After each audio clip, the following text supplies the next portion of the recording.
My guest this week is a blues musician who's befriended some of the most dangerous and bigoted men in America. I'm Daryl Davis. I'm a musician, actor, author, and a lecturer.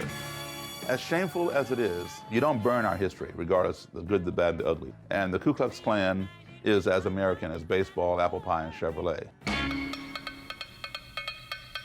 Hey, Gary. Nice to meet you. My pleasure. Here's my great Titan robe. You want me to put it on? Yeah. We would fight to the last bullet for our people. How can you hate me when you don't even know me? Look at me and tell me to my face why you would lynch me. I never set out to convert anybody. Hey, Frank, how you doing, man? In my quest, some of them ended up converting themselves. I consider Frank to be my friend. I consider Daryl to be my friend as well. Now, that was a clip from your documentary, Accidental Courtesy, which is, if you haven't, I mean, it's a phenomenal documentary. Basically, you go around converting people that are in the KKK. Well, I go around meeting them and set an example, and they end up converting themselves. Some of them do. OK. The other thing that really freaks me out is that I just assumed the Klan had gone. I didn't think it was there. Oh, yes. So how many members of the KKK have you stopped being members? I would say maybe directly between 40 and 60 people. Indirectly, over 200. OK. Yeah. That's a pretty impressive thing to do. So vicariously, through learning about me and then in person, many of them would end up leaving the Klan on their own. I was the impetus, but I didn't say, you know, you need to get out and give up this stuff. Yeah. They would leave on their own, and I would get their robes and hoods and other Klan paraphernalia, which I keep. Okay. You keep but them? Yeah, I do, because one day I'm going to open up a museum, because it's important, you know, that if you're going to show your history, you got to show the good, the bad, the ugly, and the shameful. Don't hide anything. Why did you decide to do this? Well, racism always fascinated me because I couldn't understand how someone could judge another person simply on the color of their skin. And as a kid, I went to international schools. My dad was in the Foreign Service, so we did a lot of time overseas. I was an American Embassy brat.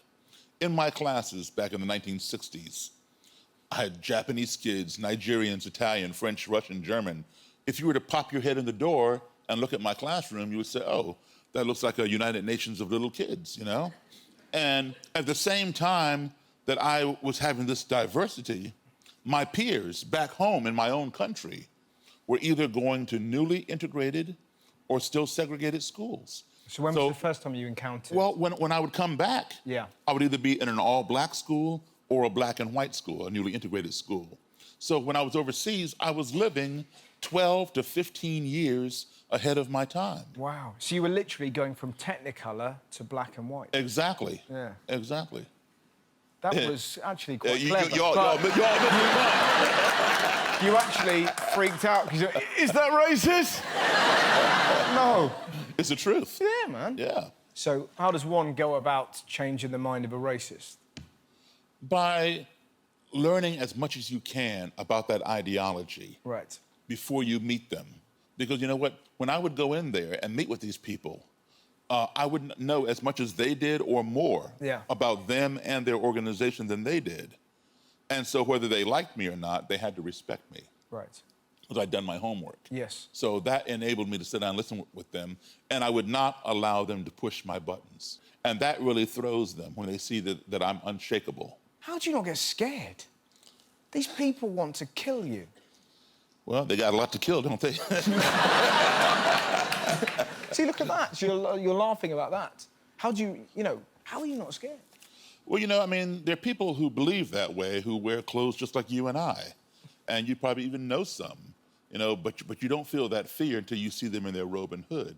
Yeah, I don't let the robe and hood throw me. So you're never, it's just... No, I mean, they are dangerous. Many of them are. Yeah. And then there are those who would sit down and talk and try to be rational. Yeah. But, there's no rationale behind racism. And then there are those who are just loose cannons. I've had a few fights. Does your wife not get scared? She is a little concerned, yes. Yeah. And, I keep her away from a lot of that stuff. I don't take her to the rallies with me. They'd probably be a little upset because she's white. Okay. Have you ever met somebody who you think there's no help in this bloke? Well, I realize that not everybody's going to change. Yeah. There are going to be those people who will go to their graves being hateful, violent, and racist, and they'll just have to go that way. Yeah. But there are other people who are more ignorant. Ignorance can be cured. Stupidity cannot. You've got a beautiful way with words. One of my favourite quotes from the documentary is, "We're living in space-age times with Stone-age Well, minds." this is true, man. What a quote. Like, it's, You know, really... let me tell you how that came about. You know, it bothers me as an American. You know, we call ourselves the greatest nation on the face of this earth. Yeah. Don't get me wrong, I love my country, I'm patriotic, all that kind of thing, despite, you know, the flaws that we have. Yes. But perhaps technologically we are. You know, we put a man on the moon before anybody else. And we invented that technology. And while Neil Armstrong was up there walking around on the moon talking about one small step for man, one giant leap for mankind, we were able to talk to him live.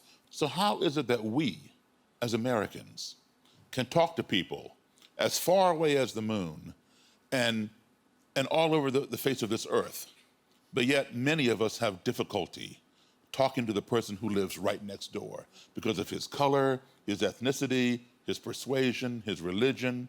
So it seems to me that before we can call ourselves the greatest, our ideology needs to catch up to our technology. And when we get them both up there, then we can truly brag about how great we are. Because like I said, this is the 21st century, man. We are living in space-age times. But there's still too many of us thinking with Stone-age minds.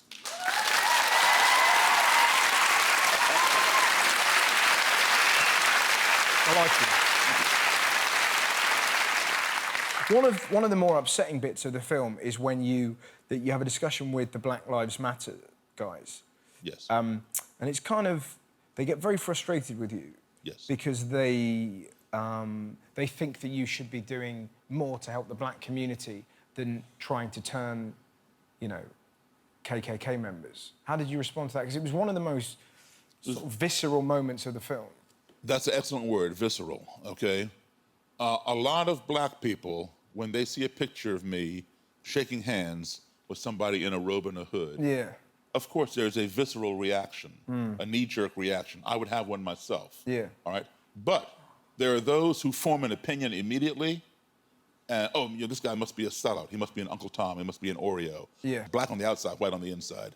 You know, it's a derogatory remark, okay? But then there are those who say, you know, what the hell is going on here? Let me read the backstory and find out. Oh, okay, I get what he's doing now. So in the movie, in the film, the first time the young guy met me was in the parking lot. Yes. And first thing out of his mouth was, he said, I understand you're the first black member of the KKK. Right. Well, obviously, he had some bad information. Yes. Because if the KKK had any black members, it wouldn't be a KKK, right? But he took it It would to be an heart. OKK.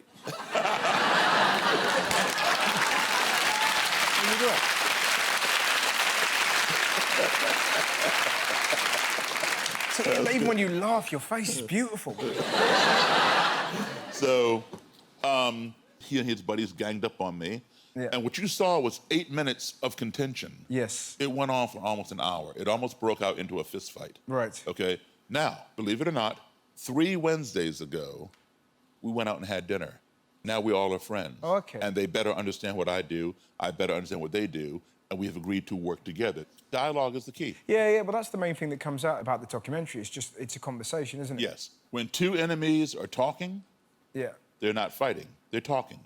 They might be yelling and screaming and disagreeing and beating their fists on the table to drive home a point. Yeah. But at least they're talking. It's when the talking stops that the ground becomes fertile for violence. So we want to keep the conversation going. Yes, man. You know?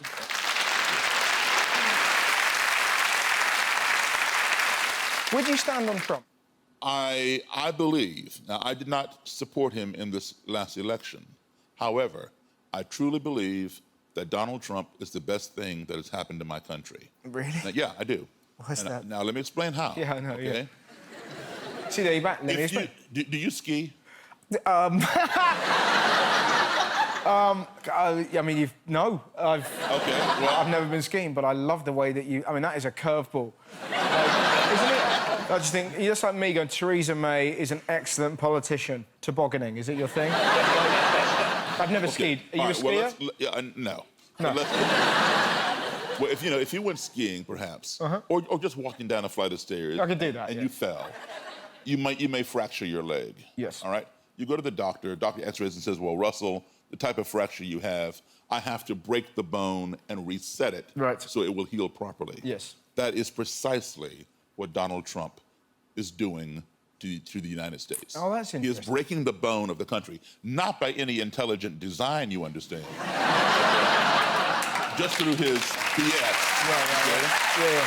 Because that needs to happen.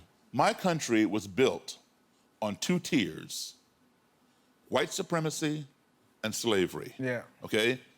And this never happened.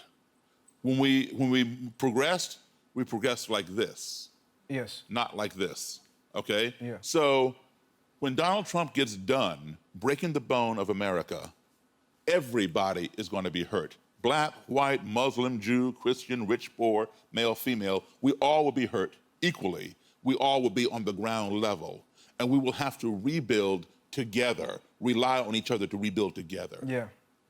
And this time we'll get it right. Because it won't be like this, it'll be like this. Yeah.